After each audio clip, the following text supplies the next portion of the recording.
আমজাদ কাকার দোকান থেকে খাতা আর পেন্সিল কিনে যখন আমরা বাড়ি ফিরলাম তখন পাড়ায় আঁধার নেমে এসেছে। ওনার আঁচলে পেঁচানো নতুন খাতা দুটো বুকের সাথে চেপে ধরে হাঁটছিলাম। কাঁচা রাস্তার ধুলোয় পা ঘষে ঘষে চলার সময় মনে হচ্ছিল এই বুঝি মা আমার পাশে হাঁটছে। মা বেঁচে থাকতে ঠিক এভাবেই আমাকে প্রথম শ্রেণীর খাতা কিনে দিতে আমজাদ কাকার দোকানে নিয়ে গিয়েছিল। বাড়িতে ঢোকার আগেই উঠান থেকে নতুন মায়ের গলার আওয়াজ ভেসে এলো। রান্নাঘরের সামনে দাঁড়িয়ে হাত নেড়ে নেড়ে কাকে যেন গালমন্দ করছে। আমাদের ঢুকতে দেখে মুখটা আরো হাঁড়ি করে বলল, হ্যাঁ রে, নবাবের পোঝি সব একেবারে ফিরল। সওদা কিনে এসে পিরিত দেখানো হচ্ছে। ঘরে রান্নার কাঠ নেই, চালের হাঁড়ি খালি, সেদিকে খেয়াল আছে? বলিয়ে রাক্ষস দুটোকে বসিয়ে খাওয়াতে গিয়ে আমার পেট বাঁধবো নাকি? আপা কিছু বলল না। নতুন খাতা দুটো আমার হাত থেকে নিয়ে সাবধানে চালার ঘরে নিজের কাঠের সিন্দুকটার ভেতর রেখে দিল। তারপর কোনো কথা না বাড়িয়ে সোজা পেছনের বাঁশঝাড়ের দিকে গেল শুকনো ডালপালা কুড়াতে। আমি পেছন পেছন যেতে চাইলে আপা থামিয়ে দিল। তুই যাস না শাহেদ, ঘরে বসে নতুন খাতায় মায়ের নামটা লিখে রাখ, আমি ঝটপট কাঠ নিয়ে আসছি। আমি কুপির টিমটিমে আলোয় বসে খাতার প্রথম পাতায় পেন্সিল দিয়ে আঁকাবাঁকা অক্ষরে লিখলাম মা। বাইরে তখন রান্নার তোড়জোড় শুরু হয়ে গেছে। নতুন মা কলের পাশে বসে বটি দিয়ে শাক কুটছেন আর অনবরত বিড়বিড় করছেন। আপা শুকনো ডালগুলো ভেঙে ভেঙে চুলোর পাশে সাজিয়ে রাখলো। তারপর হাঁড়িতে চাল ধুয়ে বসালো। একটু পর আব্বা কাজ শেষ করে ঘরে ফিরলো। শরীরটা ক্লান্তিতে ভেঙে আসছিল হয়তো। আব্বা বারান্দার খুঁটিতে হেলান দিয়ে বসতেই নতুন মা ফোঁস করে উঠলো, দিনরাত খেটে খেটে তো শরীর শেষ করলে। ওদিকে ঘরে চালের কোটা খালি। আবার শুনছি কাল নাকি মেম্বারের লোক এসে পাওনা টাকার জন্য তাগাদা দিয়ে গেছে। এই অভাবের সংসারে আবার পালের গোদাগুলোকে স্কুলে পাঠানোর শখ জেগেছে। আব্বা কোনো জবাব দিল না। মাথা নিচু করে গামছা দিয়ে পায়ের ধুলো মুছতে লাগলো। আব্বার এই নীরবতা যে আমাদের ওপর নতুন ঝড়ের পূর্বাভাস তা আমি আর আপা দুজনেই বুঝতে পারছিলাম। পরদিন সকালবেলা আমি নতুন খাতা আর পুরনো বইটা বগলে চেপে স্কুলে যাওয়ার জন্য তৈরি হচ্ছিলাম। আপা আমার থালায় কালকের সামান্য পান্তা ভাত আর এক চিমটি লবণ মেখে এগিয়ে দিল। আমি গপা গপ খেতে লাগলাম। ঠিক সেই মুহূর্তে নতুন মা ঘর থেকে বের হয়ে এসে আমার হাতের বইয়ের ওপর নজর দিল। না, আর তো সহ্য হয় না। নতুন মা রাগে গজগজ করতে করতে সামনে এসে দাঁড়ালো। ঘরে কাজ করার লোক নেই আর ইনি যাচ্ছেন জজ ব্যারিস্টার হতে। আজ থেকে কোনো স্কুলে যাওয়া হবে না। তোর আব্বাকে বলে দিয়েছে বিকেলেই তোকে হাটের আমজাদের দোকানে কাজে বসিয়ে দিয়ে আসবে। মাসে 2 টাকা অন্তত ঘরে আসবে। কথাটা শুনে আমার হাতের ভাতের লোকমাটা গলায় আটকে গেল। চোখ দুটো জলে ভরে এলো। স্কুলে না গেলে আমার পড়ালেখা যে চিরতরে বন্ধ হয়ে যাবে। ঠিক তখনই রান্নাঘর থেকে বের হয়ে এলো আপা। আপার হাতে ছিল চুলার ছাইয়ের ঝুড়ি। আপা সোজা এসে নতুন মায়ের আর আমার মাঝখানে দাঁড়ালো। আপার চেহারায় কোনো চঞ্চলতা ছিল না, কিন্তু চোখ দুটো কেমন যেন শক্ত হয়েছিল। আপা ধীর গলায় বলল, শাহেদ স্কুলে যাবে। নতুন মা চোখ কপালে তুলে বলল, কি বললি? তোর এত বড় সাহস আমার মুখের ওপর কথা বলিস? হ্যাঁ বলছি।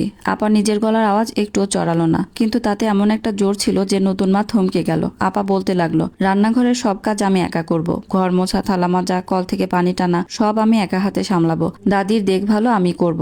তোমার কোনো কাজে হাত দিতে হবে না। কিন্তু শাহেদের স্কুল বন্ধ করা যাবে না। ও প্রতিদিন স্কুলে যাবে। নতুন মা খেঁকিয়ে উঠে বলল, তুই একা করবি মানে? তোর কতটুকু মুরত তা আমার জানা আছে। তুই না পারলে কাজ কে করবে? তোর বাপ? আপা কোনো দমে গেল না। আঁচলটা কোমরে পেঁচিয়ে শক্ত করে বাঁধলো। আমি পারবো। যদি একদিন কাজ না করি সেদিন শাহেদকে স্কুলে যেতে দিও না। কিন্তু আজকের দিনে ও যাবে। কথাটা বলেই আপা আমার দিকে ফিরে তাকালো। আবার হাত দুটো ছাই আর কালিতে মাখা, কিন্তু চোখে ছিল এক অদ্ভুত ভরসা। আপা আমার কাঁধে হাত দিয়ে বলল, তুই যা শাহেদ, দেরি হয়ে যাচ্ছে। মাস্টারের কথা মন দিয়ে শুনবি। আমি আর দাঁড়িয়ে থাকলাম না। নতুন মায়ের বিষাক্ত নজর এড়িয়ে এক দৌড়ে উঠোন পার হয়ে কাঁচা রাস্তায় এসে দাঁড়ালাম। বুকটা ধরফর করছিল। পেছন ফিরে তাকিয়ে দেখি আপা বারান্দায় দাঁড়িয়ে আছে। তার পরনের পুরনো ওড়নার আঁচলটা বাতাসে উঠছে।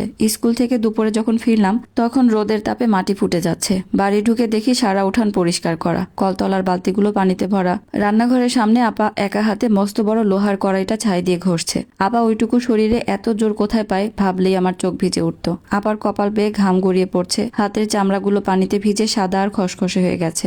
আমি কাছে গিয়ে দাঁড়াতেই আপা মুখ তুলে চাইলো। রোদে আপার মুখটা লাল হয়ে গিয়েছিল, কিন্তু আমাকে দেখেই আপা একটু হাসলো। ওই হাসিতে কোনো ক্লান্তি ছিল না, ছিল জিতে যাওয়ার আনন্দ।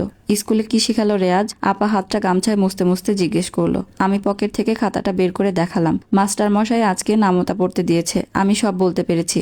আপার চোখ দুটো যেন খুশিতে চকচক করে উঠলো। আপা ভেজা হাতে আমার মাথাটা বুকে চেপে ধরলো। তখন আপার গা থেকে রান্নাঘরের ধোঁয়া আর ঘামের গন্ধ আসছিল, কিন্তু সেই গন্ধটা আমার কাছে পৃথিবীর সবচেয়ে সেরা সুবাস বলে মনে হলো। আপা ফিসফিস করে বলল, শোন শাহেদ, নতুন মা তোকে 1000টা কথা বলবে, হাটের কাজে পাঠাতে চাইবে, আব্বাও হয়তো কোনোদিন সায় দেবে, কিন্তু তুই দমে যাবে না। তোকে তোকে অনেক বড় হতে হবে। তুই যতদিন পড়ালেখা করবি তোর সব কষ্ট আমি একাই টেনে যাব।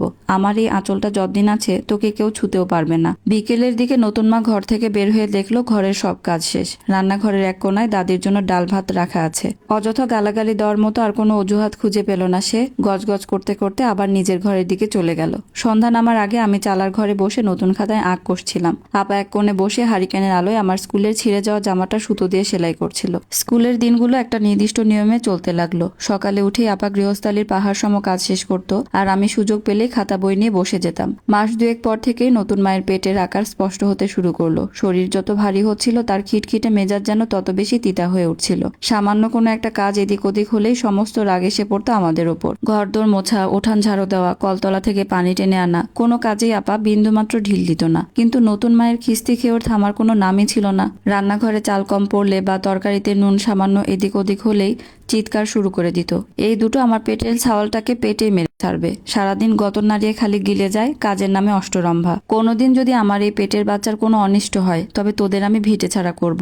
নতুন মায়ের এই মুখঝামটা আর অভিশাপ শোনা মাত্রই আপা চুপসে যেত। কিন্তু নিজের জন্য নয়, ভয়ে আপার মুখটা ফ্যাকাশে হয়ে যেত শুধু একটা চিন্তায়, যদি সত্যি নতুন মায়ের কিছু হয়ে যায় তবে যেটুকু আশ্রয় মাথার ওপর আছে তাও হুট করে হাওয়া হয়ে যাবে। আব্বা তো নতুন মায়ের কথা ছাড়া এক পাও নড়ে না। তখন আমাদের আসলেই রাস্তায় গিয়ে দাঁড়াতে হবে। একদিন দুপুরের ঘটনা। কলতলা থেকে ভিজে পোশাকে দুটো মাটির হাড়ি বয়ে আনছিল আপা। উঠোনের ভেজা মাটিতে আপার পা পিছলে গেল। আছাড় না খেলেও কাদা ছিটকে গিয়ে লাগলো নতুন মায়ের ঘরের সামনের বারান্দায়। শুকোতে দেওয়া নতুন মায়ের একখানা সুতির শাড়ির ওপর ছিটে ফোটা কাদা পড়তেই কাণ্ডজ্ঞানহীন চিৎকার শুরু হয়ে গেল।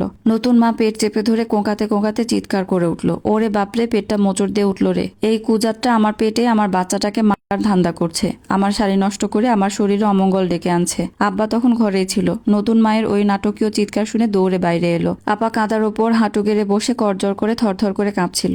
আব্বা, আমি ইচ্ছে করে করি নাই, পাটা পিছলে গিয়েছিল। আপার গলা দিয়ে কান্নার তোড়ে শব্দ বের হচ্ছিল না। কিন্তু আব্বা আজ আর চুপ থাকতে পারলো না। নতুন মায়ের উস্কানিতে আব্বার চোখ জোড়া লাল হয়ে উঠল। রান্নাঘরের পাশ থেকে এক গাছি শুকনো বাঁশের কঞ্চি তুলে নিয়ে আপার পিঠে দুঘা বসিয়ে দিল। মুখ পুরি, তোর জন্য ঘরে একদিন শান্তি হলো না। পেটের বাচ্চার কিছু হলে তোকে আমি একবার গাঙে ভাসিয়ে দেব। আমি দূরে দাঁড়িয়েছিলাম, দৌড়ে গিয়ে আপাকে জড়িয়ে ধরলাম। কঞ্চির সপাং সপাং শব্দে আপা একটুও চিৎকার দিল না, শুধু আমাকে দুই হাতে জড়িয়ে ধরে পিঠটা পেতে দিল যাতে চোট আমার গায়ে না লাগে। আব্বার মার শেষ করে কঞ্চিটা ছুঁড়ে ফেলে নিজের ঘরে ঢুকে গেল। নতুন মা বারান্দা থেকে একটা বিশ্রী হাসি রেখা টেনে বলল, যেমন কুকুর তেমন মুগুর, এবার বোঝ ঠেলা। সেদিন বিকেলে আমরা দুজন রান্নাঘরের পেছনে কাঠের গাদায় বসেছিলাম। আপার পিঠে লাল হয়ে দাগ বসে গেছে। আমি কাঁদছিলাম আর গামছা ভিজিয়ে আপার পিঠের দাগ আস্তে আস্তে চাপ দিচ্ছিলাম। আমি ফুপিয়ে উঠে বললাম, আপা, আব্বা তোমাকে এভাবে মারলো? নতুন মা মিথ্যা কথা বললো তবু আব্বা মারলো? আপা আমার হাতটা শক্ত করে ধরে নিচু গলায় বলল, কান্দিস না শাহেদ, মারুক, আব্বা মারলে গায়ে লাগে না, কিন্তু তুই মন দিয়ে শোন, আমাদের এখন খুব সাবধানে থাকতে হবে। কেন আপা? আসসালামু আলাইকুম। আপনাদেরকে এতক্ষণ একটা সংগৃহীত গল্পের দ্বিতীয় অংশ পড়ে শোনাচ্ছিলাম। পরবর্তী অংশ খুব শীঘ্রই আপনাদের সাথে শেয়ার করব। আল্লাহ হাফেজ।